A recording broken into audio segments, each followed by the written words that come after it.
예배 오신 모든 분들을 예수님의 이름으로 환영합니다. 한 주간 잘 지내셨죠? 네, 잘 모르시겠지만 제가 유행에 굉장히 민감한 사람입니다. 유행을 잘 타요. 제가 유행을 좋아하고 요즘 독감이 유행이라고 그래가지고요. 유행을 좀 타봤습니다. 감기 몸살로 한 3, 4일 앓았는데 죽었다 살아났습니다.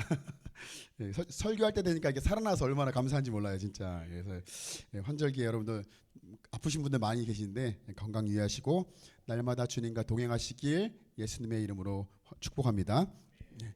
2주 전 우리 설교를 한번 제가 짧게 다시 한번 정리해 보도록 하겠습니다. 예수님께서 오병이어의 기적으로 수많은 사람들을 먹이시는 기적을 보여주셨어요. 그랬더니 사람들이 이 기적을 보고 예수님을 왕 삼으려고 했다고 이렇게 말했습니다. 그때 사람들이 예수님을 왜 왕 삼으려고 했다고 말했죠? 오병이어의 기적을 통해서 사람들이 배부르게 먹었기 때문에 왕 삼으려고 했다고 예수님이 이렇게 말씀하셨어요. 그러니까 기적을 보고 기적 때문에 왕 삼은 게 아니라 자기들이 배가 부른 것 때문에 왕 삼으려 했다는 거예요. 그러니까 사람들이 기적을 보고 와, 예수님 기적을 일으키시는 분이시네, 하나님이시네, 와 대단하다. 그렇다면 저분을 내가 인생의 왕으로 모시고 주인으로 섬기고 저분의 말씀에 내가 순종해야겠다, 저분이 진짜 왕이구나 라고 해서 왕 삼은 게 아니고요. 야, 저분만 있으면 내 먹고 사는 문제는 걱정 안 해도 되겠구나, 나 필요한 거 되게 많은데 저분만 있으면 내 필요 다 해결되겠네 라는 마음으로 왕을 삼았다. 그래서 예수님이 어디 못 가도록 붙잡아 놓고 우리가 왕으로 삼자, 내 목적을 이루기 위해서 예수님을 왕으로 삼자고 했다는 말입니다. 그래서 예수님은 그들의 그 군중들의 요구에 응답하시지 않으신 거예요. 우리가 이제 신앙생활을 할 때 예수님을 내 필요와 내 목적을 이루기 위해서 왕 삼으려는 마음들이 우리 안에 있을 때가 있습니다. 야, 예수님 믿으면 내 문제 다 해결해 준대. 야, 교회 나가면 기도 들어준대. 막 그런 얘기하면서 예수님 왕 삼는 사람이 있어요. 심지어 부모가 야, 예배 드리면 용돈 올려줄게 그러면 예배 드리면 용돈을 올려준다라는 그 목적 때문에 예수님 왕이십니다 하면서 예배 드리는 아주 발칙한, 아주 사랑스러운 주일학교 어린아이들을 제가 본 적도 있어요. 그러니까 우리들의 신앙생활이 내 목적을 이루기 위해서 예수님을 왕 삼는 게 아니라 예수님을 내 삶의 왕으로 모시며 순종하는 것이 목적이 되어야 되는 줄로 믿습니다. 저와 여러분들의, 특별히 저와 여러분들의 기도가 있어요. 우리 기도하잖아요. 우리들의 기도의 동기가 내 목적을 이루기 위한 기도가 아니라 예수님의 뜻에 순종하는 것이 목적이 되는 기도가 되어야 하는 줄로 믿습니다. 이게 이제 지난주에 나누었던 말씀입니다. 오늘은 이제 이어서 마태복음 15장 21절 이하의 말씀인데요. 예수님을 왕으로 모시는 사람은 어떤 사람인지 말씀을 통해서 함께 나눠보도록 하겠습니다. 22절 말씀을 같이 한번 읽어보겠습니다. 22절이에요. 시작. 마침 가나안 여자 한 사람이 그 지방에서 나와서 외쳐 말하였다. 다윗의 자손이신 주님, 나를 불쌍히 여겨 주십시오. 내 딸이 귀신이 들려 괴로워하고 있습니다. 자, 이 본문을 이제 우리 새번역 성경 말고 개역개정 성경으로 찾아보니까 그냥 귀신 들렸다가 아니라 흉악히 귀신이 들렸다 이렇게 번역을 하고 있어요. 흉악히. 여기서 이 흉악하다라는 말의 의미는 정신적인 병으로 인해서 위험한 행동을 한다라는 그런 뜻이 있대요. 그냥 귀신이 들린 게 아니라 그것 때문에 위험한 행동을 한다는 거예요. 그러니까 자신의 딸이 귀신 들린 것으로 인해서 고통스러워하고 있는데 고통스러워하는 것으로 끝이 아니라 다른 사람들에게 막 해를 끼치는 위험한 행동까지 하고 있었다라는 얘기예요. 그러니까 얼마나 고통스럽겠어요. 그렇죠? 딸이 귀신 들려가지고 막 자기 몸도 고통스럽고 그걸로 끝나는 게 아니라 막 가족까지 막 다 괴롭히고 막 딸은 딸대로 고통스럽고 가족은 가족대로 너무 고통스럽고 막 너무 힘든 시간을 살아오고 있었던 거예요. 그런데 예수님이 모든 아픔과 문제를 해결하시는 진짜 하나님이라는 그런 소문을 여인이 들은 거예요. 소문을. 그래서 자신의 딸을 살리기 위해서 예수님께 나오는 게 오늘 이야기의 시작입니다. 저는 오늘 이 본문에 나오는 가나안 여인의 이 모습을 통해서 예수님을 왕으로 모시는 사람의 특징 3가지를 여러분들하고 나눠보도록 하겠습니다. 예수님을 왕으로 모시는 사람들의 첫 번째 특징은요, 삶의 자리에서 거룩한 선택을 해요. 자, 22절 말씀 봐보세요. 22절에 보면요, 가나안 여자 한 사람이 그 지방에서 나와서 외쳐 말하였다 이렇게 말하고 있거든요. 여기 나와서라는 말의 그 헬라어 원문 뜻을 보면요, 무엇으로부터 분리됐다는 뜻이에요. 그러니까 문 열고 나간다 이런 뜻이 아니고 어디에서부터 분리되다라는 뜻이 있다라는 거예요. 그러니까 예수님이 이 세상의 모든 문제를 해결하실 수 있는 왕이라는 소문을 듣는 순간 자신이 머물던 자리에서 분리되어서 왕 앞에 나갔다라는 그런 뜻이에요. 그냥 문 열고 나갔다, 그냥 동네 밖으로 나갔다가 아니라 자신의 삶의 자리에서 분리가 됐다는 거예요. 우리가 일반적으로 하나님을 얘기할 때 거룩한 하나님 얘기하죠, 그죠? 하나님 거룩하시다, 거룩한 하나님. 이 거룩하다는 말은 뭔가 신비스럽고 막 종교적이고 뭔가 목소리도 이렇게 홀리보이스 알죠? 홀리보이스. 할렐루야, 아멘, 막 이런 거 홀리보이스 있잖아요. 거룩하게 말하는 뭐 그런 걸 말하는 게 아니라 헬라어로 거룩하다는 말은 구별되다, 분리되다라는 뜻을 갖고 있어요. 거룩한 게 아니고요, 구별된 게 거룩한 거예요. 분리된 게 거룩한 거예요. 그러니까 거룩한 하나님이다 그러면은 막 거룩해가지고 막 산 위에서 막 이렇게 막 허연 뭐 이렇게 수연 기르고 막 이렇게 그 산신령이야. 그거 우리가 만들어낸 이미지고 그런 하나님이 아니고요. 거룩한 하나님은 존재적으로 이 모든 피조물과 구별된 분, 인간 세상에 있는 모든 방법과 모든 흐름과 어떤 세속에서 분리된 분, 그게 거룩한 하나님이라는 뜻이에요. 그러니까 도덕적으로 착하고 뭔가 신비롭고 막 깨끗하고 막 순결하고 그런 걸 말하는 게 아니라 본질적으로 구별됐고 분리된 분이 거룩한 하나님이라는 뜻인 거예요. 그래서 성도가 거룩한 삶을 살아야 된다는 그게 말하면은 거룩한 삶 그러면 우리가 막 거룩하면 막 넥타이 매고 이렇게 막 종교적으로 입고 막 이렇게 막 긴 옷 입고 막 그 신령한 그런 걸 말하는 게 아니라 막 인자한 표정 짓고 막 할렐루야 막 이렇게 말하는 게 아니라 구별되고 분리된 삶을 사는 게 거룩한 삶인 거예요. 예? 삶이에요. 막 어떤 거룩한 모습이 아니라 구별된 삶이 거룩한 거예요. 어디서 구별되어야 되죠? 세상에서 구별되어야 되고 세속적이고 부정한 것에서 분리가 되어야 되는 거예요. 오늘 가나안 여인은 왕이신 예수님께 나오기 위해서 자신의 삶의 자리, 그러니까 세속적이며 부정한 것에서 분리되는 거룩한 선택을 한 거예요. 우리도 마찬가지죠. 우리가 예수님을 왕으로 모신다면, 여러분들이 예수님을 왕으로 모신다면 자신의 삶의 자리에서 세속적인 것과 부정한 것에서 분리가 되는 거룩한 선택을 해야 돼요. 근데 우리가 이제 막상 이제 신앙생활을 해봤잖아요, 그죠? 이제 어느 정도 신앙생활을 하다 보면은 삶의 자리에서 이 거룩한 선택한다는 게 너무 어려운 거예요. 거룩한 삶으로 분리되고 구별되는 삶이 너무 어려워요. 얼마나 어려우냐면요, 목회자들도 그걸 못해요. 그 정도로. 요즘 TV나 뉴스를 보면은 뭐 한참 됐지만 늘 그래왔지만 우리 목회자들 가운데 거룩하지 못한 목회자들이 얼마나 많은지 몰라요. 겉으로 보면 거룩해 보여요. 겉으로 보면 막 가운도 쫙 입고 그죠? 이렇게 막 여기다 이렇게 막 그 로망카라라고 그래요. 신부님들이 입는 거. 저도 언제 한번 그거 입어보고 싶은데 이렇게 하얗게 딱 해가지고 이렇게 이런 거 입고 거룩해 하얀색 양복 하얀 거 입고 이렇게 하얀 구두에 막 그죠? 나도 한번 해보고 싶어 그런 거. 사람들 앞에서 거룩한 척해요 막. 그래서 하나님 말씀에 막 순종하는 척하고 하나님 말씀 막 선포하는 거 같고 교회를 위해서 막 헌신하는 척하고 사람들 앞에서 막 겸손한 척, 섬기는 척을 하는 사람들이 얼마나 많은지 몰라요. 근데 막상 그 사람의 그 사람의 삶을 들여다보면은 하나님 말씀과 반대되는 삶을 살아요. 하나님 말씀 전하는 것 같은데 가만히 들어보면은 말씀은 안 전하고 뭐예요? 자기 생각을 막 말해요. 자기에게 도움이 되는 어떤 정당을 지지하게 하거나 어떤 단체를 지지하게 만드는 그런 말을 막 해요. 강단에서 하나님 말씀 안 전하고 교회를 자기의 돈벌이를 여기는 사람들이 있어요.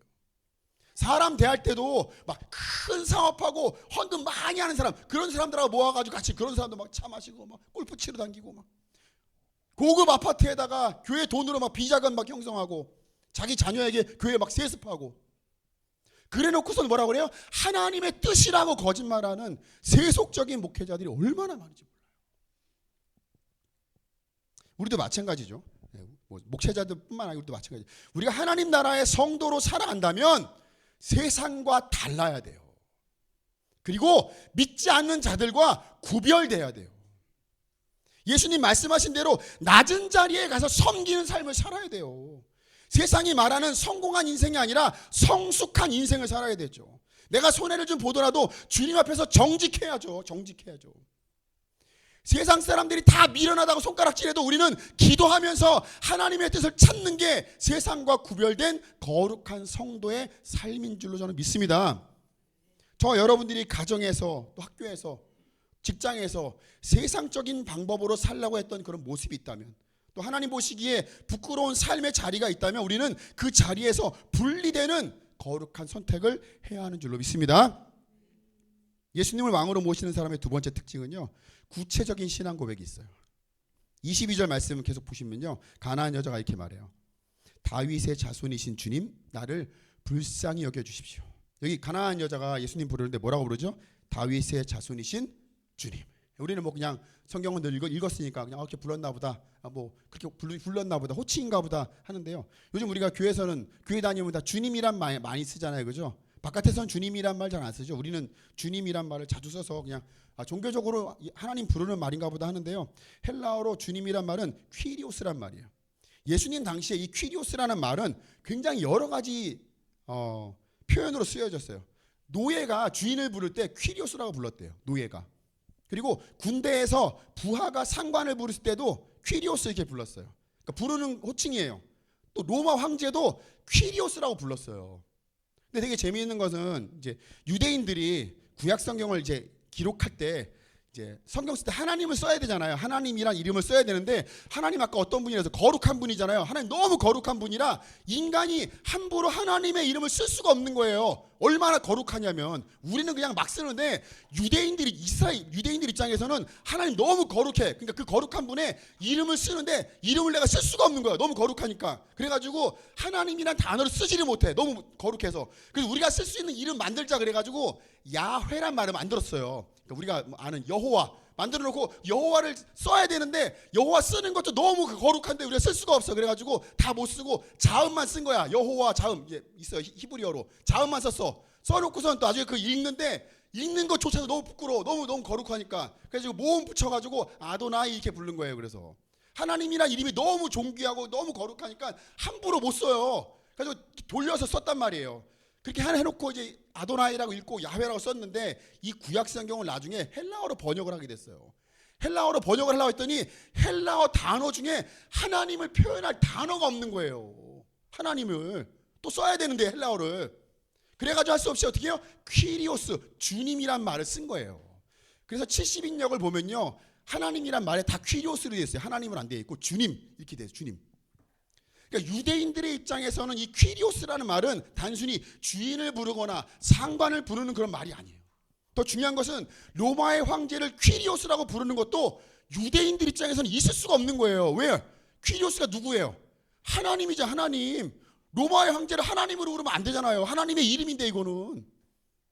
결국 이제 유대인들에게 퀴리오스는 호칭이 아니라 하나님을 부르는 아주 신성한 종교적인 고백인 거예요. 그냥 부르는 게 아닌 거예요. 근데 지금 가나안 여인이 예수님께 뭐라고 그래요? 다윗의 자손 주님 퀴리오스 쓴 거예요. 그걸요. 가나안 여인이, 이방 여자가.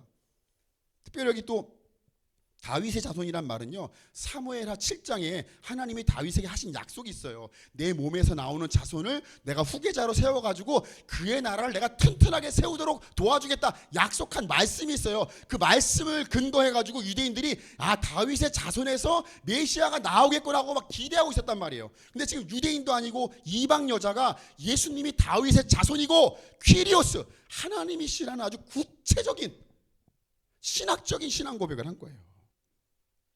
너무 놀란 거예요. 결국 이제 이 말씀을 통해서 우리가 깨닫는 것이, 예수님이 왕이신 것을 믿는 자는 구체적인 신앙 고백을 해야 된다는 겁니다. 우리들도 예수님이 왕이심을 믿는다면 삶 속에서 구체적으로 고백을 해야 돼요. 주님이 왕이십니다. 내 삶의 주인이십니다. 모든 것을 주님이 다스리십니다. 날마다 고백해야 돼요. 어떻게 고백해요 우리가요? 특별히 시편 말씀과 잠언 말씀을 보면요, 하나님이 내 인생의 주인이시라는 것을 고백하는 말씀들이 정말 많이 나와요. 시편 말씀, 잠언 말씀 많이 묵상해 보세요. 거기 보면요 정말 많이 나오는데 제가 그 중에 몇 개만 추려 갖고 왔어요. 같이 말씀을 보면서 저와 여러분들이 함께 고백해 보도록 하겠습니다. 같이 고백해요. 시편 16편 2절 시작. 내가 여호와께 아뢰되 주는 나의 주님이시오니 주밖에는 나의 복이 없나이다 하였나이다. 아멘. 시편 23편 1절 시작. 여호와는 나의 목자시니 내게 부족함이 없으리로다. 아멘. 자, 시편 31편 15절 시작. 나의 앞날이 주의 손에 있사오니 내 원수들과 나를 핍박하는 자들의 손에서 나를 건져 주소서. 아멘. 시편 140편 6절 시작. 내가 여호와께 말하기를 주는 나의 하나님이시니 여호와여 나의 간구하는 소리에 귀를 기울이소서 하였나이다. 아멘. 잠언 16장 9절 시작. 사람이 마음으로 자기의 길을 계획할지라도 그의 걸음을 인도하시는 이는 여호와시니라. 아멘. 잠언 19장 21절 시작. 사람의 마음에는 많은 계획이 있어도 오직 여호와의 뜻만이 완전히 서리라. 아멘. 이런 수많은 하나님이 왕이시고 내 인생의 주인이시고 내 삶을 이끌어 가신다는 고백이 시편과 잠언에 엄청 많이 들어있어요. 이 말씀을 붙들고 날마다 묵상하면서 삶으로 구체적인 신앙 고백하시기 바랍니다. 하나님, 나의 학업과 진로를 결정할 때 친구들과 사람들의 이야기에 귀 기울이지 않겠습니다. 사람의 마음에는 많은 계획이 있어도 오직 여호와의 뜻만이 완전히 서리라. 아멘. 하나님, 내가 직장을 선택하고 사업을 하고 사람들과의 관계 속에서 재정 쪽에 문제가 있을 때 내 힘으로 하지 않고 하나님의 능력으로 하겠습니다. 내가 여호와께 아뢰되 주는 나의 주님이시며 주밖에는 나의 복이 없나이다. 주님만 나의 복입니다라고 고백하시는 우리 모두가 되시기 바랍니다. 마지막으로 예수님을 왕으로 모시는 사람의 특징은 시험 속에서도 믿음을 지킵니다. 자, 가나안 여인이 예수님을 왕으로 인정하고 예수님 앞으로 나오는 길에는 수많은 시험들이 있었어요. 첫 번째로 먼 거리가 시험이었어요. 이건 하면 항상 우리는 마음에 불편함이 있는데 22절에 보면은 이 여인이 가나안 여인이라고 소개를 하고 있어요. 가나안 여인. 근데 마가복음 7장 말씀을 보면요, 이 여인이 헬라인이고 수로보니게 여인이다라고 이렇게 구체적으로 쓰고 있어요.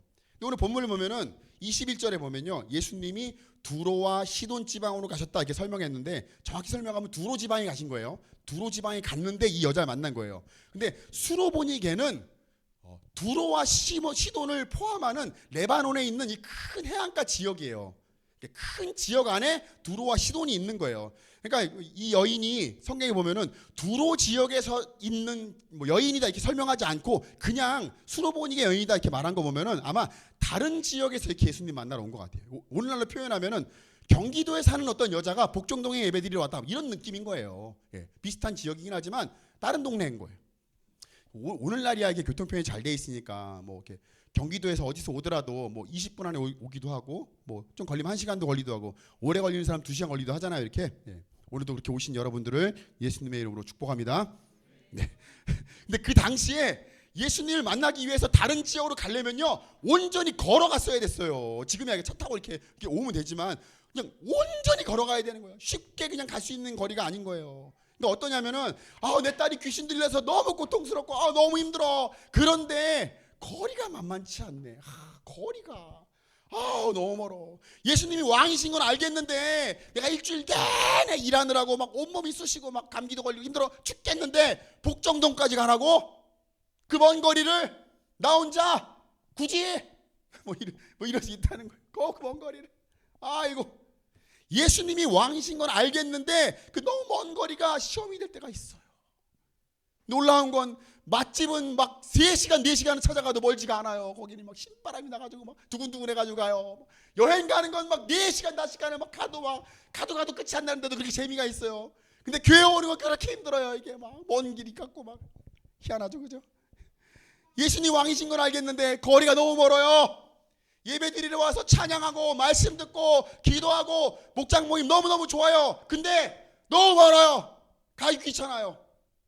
이런 게 시험이 될 때가 있어요. 둘째로 또 시험이 있습니다. 침묵과 차별이라는 시험이 있어요. 23절을 보면요, 그러나 예수께서는 한마디도 대답하지 않았다 이렇게 말씀하고 있습니다. 여러분, 여자의 몸으로 자신의 삶의 자리에서 떠나서 먼 길을 와가지고 주님 앞에 간절하고 기도하고 있어. 간절히 주님 막 도와달라고 기도하고 있는데 주님이 어떻게 해요? 한마디도 대답하지 않아요. 주님이 침묵하세요. 열심히 기도하고 있고 막 예배도 막 드리고 막 최선을 다했는데 응답을 안 해주시는 거예요. 더 중요한 건 24절을 보세요. 24절 보면요, 예수님께서 대답 안 하고 계시다가 뜬금없이 이렇게 말해요. 예수께서 대답하셨다. 나는 오직 이스라엘 집에 길 잃은 양들에게 보내심을 받았을 따름이다. 예수님 나를 불쌍히 여겨주십시오. 그러면은요, 그래 무슨 일이냐, 내가 도와줄게, 무슨 일이야, 그래 이래야 되는데 그런 말씀 하나도 안 하시고, 나는 이스라엘 사람들 도와줄 건데, 나 이스라엘 사람들 도와줘야 돼. 너 이방인이잖아. 나도 일하는데 순서가 있어. 일단 이스라엘 사람들 먼저야. 예수님이 침묵하는 걸로 끝나지 않고 차별 대우를 하시는 것 같아요. 일단 신앙생활 열심히 하고 교회 열심히 나오고 믿음 좋은 사람들 기도 응답 내가 먼저 해주고, 넌 좀 나중에 할게, 나중에. 자, 줄 서. 그래가지고 우리 교회 오래 나온 사람부터 앞에서 줄 서가지고 기도해주고, 늦게 나온 사람들은 기도 안 해주고 돌려보내고 막 이러는 거예요 지금. 여자의 몸으로 먼 길 와서 구체적인 신앙 고백까지 하면서 기도하고 있는데 응답도 안 하고 차별 대우까지 하시면요, 이거 안 도와주겠다는 거 아니에요? 이러면 그냥 안 나가야 되는 거 아니에요? 이거 아니 안 해, 이런 게 뭐야, 난 안 되겠어, 집에 갈 거야. 화낼 만도 해요. 근데 25절에 이렇게 여자가 고백합니다. 같이 읽어볼까요? 25절 시작. 그러나 그 여자는 나와서 예수께 무릎을 꿇고 간청하였다. 주님, 나를 도와주십시오. 주님, 나를 도와주십시오. 아마 제가 F라서 올라오는 감정을 꾹꾹 누르지 않았을까. 너무 힘들어, 너무 속상하잖아요. 근데 그걸 꾹꾹 눌러 담으면서 주님, 나를 좀 도와주십시오 라고 말하는데요, 그러면 이제 적당히 예수님이 했으니까 그래 해야 되는데 26절에 예수님이 마지막 결정타를 날려요. 26절 읽어보겠습니다. 시작. 예수께서 대답하셨다. 자녀들의 빵을 집어서 개들에게 던져주는 것은 옳지 않다. 옳지 않아. 우리 자녀에게 주는 것을 개한테 주는 거는 옳지 않아. 요즘은 시대가 많이 바뀌어서 우리 애들이 먹는 걸 개가 먹기도 해요. 그죠? 같은 밥상에서 개들도 막 먹고 막 자기 먹던 거 막 입에 넣어주고 막 하기도 해요. 요즘은 많이 바뀌어가지고. 근데 요즘은 개가 막 사람처럼 옷도 막 입고, 그죠? 사람이랑 같이 자고 막 그래가지고 지가 사람인 줄 아는 개도 있대요. 보면은요, 그렇긴 합니다. 근데 예수님 당시 개는요, 오늘날과 같이 이렇게 귀엽고 막 함께하면 좋은 막 그 반려견 막 너무 안아주고 싶어 막 끌고 다니고 그런 반려견이 아니고요, 집도 없고 주인도 없이 길거리랑 들판에 막 배회하면서 음식물 쓰레기 먹고 막 더러운 거 부정한 거 먹는 그런 불결한 동물이었어요. 지금처럼 귀여워 막 이런 게 아니에요. 그러니까 유대인들이 보기에는 이방인들은 하나님이란 주인도 없고 할례도 받지 않고 율법도 안 지키고 우상 숭배하면서 부정한 인생을 사는 것이 마치 들에 사는 개와 같이 보였어요. 야, 이 개야, 뭐 그런 욕이 아니라 개랑 똑같은 거예요. 삶이 보니까 주인이 없어. 자기 마음대로 살아. 먹고 싶은 거 막 먹고. 그러니까 이거 뭐야, 개네 그냥. 야, 욕이 아닌 거예요. 개네. 그래서 예수님도 유대인들 입장에서 자녀들에게 줄 것을 개한테 줄 수 없다 이렇게 말한 거예요. 하지만 이 말씀은 이방인들의 기도는 절대 내가 안 들어주겠다 그런 말씀이 아니라 이 여인의 뭐예요? 믿음을 시험해 보기 위한 말씀인 거예요. 왜냐하면 잘 들어보세요. 예수님을 왕으로 여기며 왕으로 섬기는 자는 누구든지 이방인이라도 하나님 나라를 누릴 수 있도록 예수님이 하시기 위해서 이 땅에 오셨어요. 하나님 나라를 선포하시기에 오셨단 말이에요. 근데 이 사람이 진짜 예수님을 왕으로 섬기는지 아닌지 뭘로 구분해? 뭘로? 예배당 나오면 다 왕으로 섬기는 거예요? 아니에요. 여기 나와 있어도 어떤 사람은 왕으로 안 섬기는 사람도 있어요. 이 중에 진짜 예수님을 왕으로 섬기는지 아닌지 구별할 방법이 없다는 거예요. 그래서 테스트를 하는 거예요. 테스트를. 어떤 사람이 예수님을 진짜 왕으로 모시는지 구분해 보려면 테스트가 꼭 필요해요. 여러분, 시험이 찾아오면 진짜와 가짜가 갈라져요. 그죠?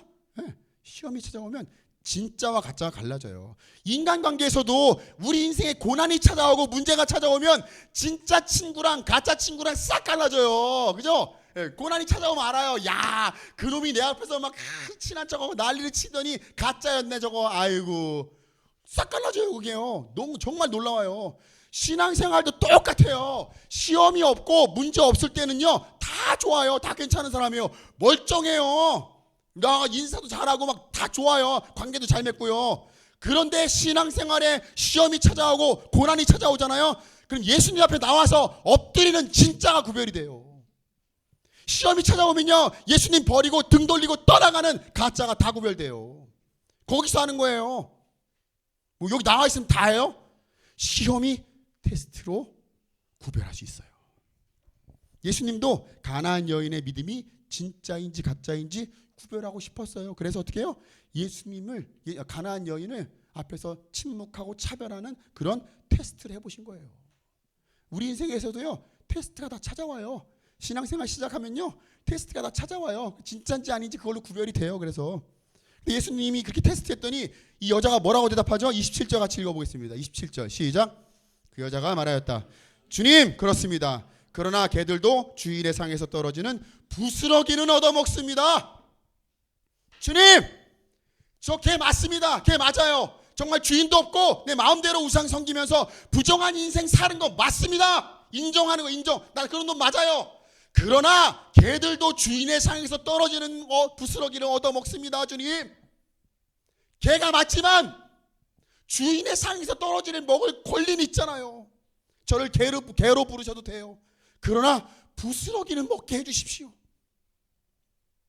우리 입장에서 부스러기 그러면 부스러기를 뭐 굳이 달라고 그럴까? 그 가루, 별 볼 일 없는 가루인데 그걸로 무슨 배가 부르고 그걸로 무슨 뭐가 있을까라고 생각하겠지만, 이 여인이 생각할 때는요, 왕의 상에서 떨어지는 부스러기는 그냥 가루가 아니에요. 인생을 바꿀 수 있는 부스러기라고 생각한 거예요. 왕의 상에서 떨어지는 부스러기는요, 과자가루가 아니라 금가루, 인생을 바꾸는 어마어마한 가루가 떨어진다니까요. 왜? 왕의 상이잖아요. 왕의 상. 흥분을 가라앉히고 자, 얼마 전에 뉴스에서 여러분들 보셨을 거예요. 젠슨 황이 왔어요, 우리나라에. 그죠? 삼성전자 회장하고 현대차 회장하고 이렇게 모여가지고 서울에 있는 치킨집에서 치킨을 뜯어 먹었어요. 그죠? 그런데 그날 이재용 회장이 골든벨을 울렸어. 그래가지고 그날 치킨값을 다 계산했대요. 이렇게 여기를. 그래서 그날 치킨값 나온 게 한 250만 원 나왔대요. 그 뉴스 또 뜬 거야. 사람들이 기가 막히다. 역시 삼성전자 회장 대단하다. 250만 원을 한 방에 계산하다니 무슨 카드 썼을까? 대단하다. 돈 많은 사람 부럽다. 막 댓글 달았어요. 사실 우리가 보기에 250만 원 그러면 우와 대단하다 하지만 삼성전자 회장 입장에서 250만 원 뭘까요? 부스러기예요, 부스러기. 표현이 그러니까 껌값이에요, 껌값. 우리도 껌값 되게 많잖아요, 그죠? 껌값. 여러분들 다 지금 껌값 갖고 계시죠? 그래서 별로 250만 원 냈나 보다 까짓 거 나도 낼 수 있는데 그런 표정 아니에요 지금? 껌값이에요.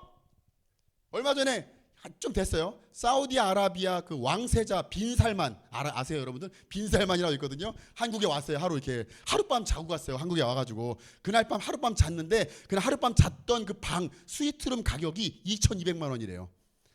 숙소가 아니고 방 하나가 2,200만 원 들였어요. 그리고 그날 그 왕세자를 따라온 수행한 수행비서들이 있는데 200명이 따라왔대요. 그 사람들이 다 먹고 잤어요. 그날 호텔 전체 비용이 20억이 나왔대요. 20억.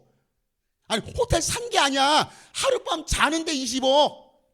우리가 생각할 때 우와 숙박비로 20억을 태워? 우와 대단하다. 말도 안 돼. 그렇게 말하겠지만 여러분들 빈살만 왕세자 가문이 가지고 있는 돈이요 2,600조래요. 2,600억이 아니고 2,600조. 얼마인지도 잘 모르겠다. 지금 표정이 이래 감동이 없어요. 왜냐하면 얼마인지 모르거든. 그게 2,600조가 얼마인지 모르죠, 그죠? 제가 예를 들어 볼게요. 삼성전자 회장 제가 찾아봤더니 삼성전자 이재용 회장이 지금 현재 갖고 있는 재산이 12조래요. 12조. 우리나라에서 제일 부자인 그 탑클래스 안에 드는 사람이 12조예요. 근데 빈살만은 2,600조가 있대요, 여러분들. 그러니까 빈살만 입장에서는 이재용 회장이 이렇게 핸드폰 가게 사장으로 보일 수 있어요. 이렇게 가게 사장으로 보일 수 있어요. 20억은요 부스러기예요. 부스러기. 껌값. 20억 하룻밤 자는 거 그 뭐야? 없어진지도 몰라요. 없어졌어 그게? 몰라. 여러분 유한한 인간이 가지고 있는 재산의 부스러기도 이렇게 어마어마한데 하나님이시며 온 우주를 다스리시는 분의 부스러기는 얼마나 될까요 도대체? 말이 부스러기지 하나님의 상에서 떨어지는 부스러기는요 우리 인생 전체를 바꿀 수 있는 부스러기예요. 내 인생에 있는 모든 문제를 해결할 수 있는 능력의 부스러기임을 기억하시기 바랍니다. 그냥 부스러기가 아니라니까요.